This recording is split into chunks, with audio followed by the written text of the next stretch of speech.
Tipu circle ಅಂತ ಹೆಸರಿಡ್ತೀರಲ್ಲ, ಯಾರು ಸ್ವಾಮಿ ಟಿಪ್ಪು? ಯಾರು ಟಿಪ್ಪು ಕೇಳ್ತಾರೆ. ಏನಕ್ಕೆ ಟಿಪ್ಪುನ ದಿನಾಚರಣೆ ಅಂತ ಕೇಳಿದ ತಕ್ಷಣ ಎಲ್ರು ಹೇಳ್ತಾರೆ ಟಿಪ್ಪು ಸ್ವತಂತ್ರ ಹೋರಾಟಗಾರ. ಏನ್ ಕೆಲಸ ಮಾಡಿದ? ಹುಲಿ ಕೊಂದಿದ್ದ ಟಿಪ್ಪು. ಹುಲಿ ಕೊಂದಿದ್ದಕ್ಕೆ ಜನ್ಮದಿನವನ್ನು ಆಚರಿಸ್ತಾರ?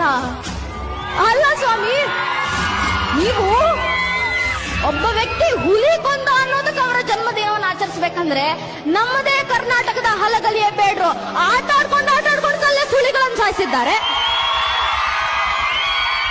ಅಂತ ನಮ್ಮ ನಾಡಿನ, ನಮ್ಮ ಕರ್ನಾಟಕದ ಹೆಮ್ಮೆ ಹಲಗಲಿ ಬೇಡ್ರಲ್ಲಿ ಒಬ್ಬ ಬೇಡರ ಜನ್ಮದಿನವನ್ನು ಇವತ್ತಿಗೂ ಆಚರಿಸ್ತಾ ಇಲ್ಲ. ನಾವು ಆಚರಿಸಲೇಬೇಕಂದ್ರೆ ತನಗೆ ಅನ್ನ ಹಾಕಿದ್ದಂತ ಮೈಸೂರು ಮನೆತನಕ್ಕೆ ದ್ರೋಹವನ್ನ ಬಗೆದು ತನಗೆ ಅನ್ನ ಹಾಕಿದಂತ ಮೈಸೂರು ಒಡೆಯರನ್ನೇ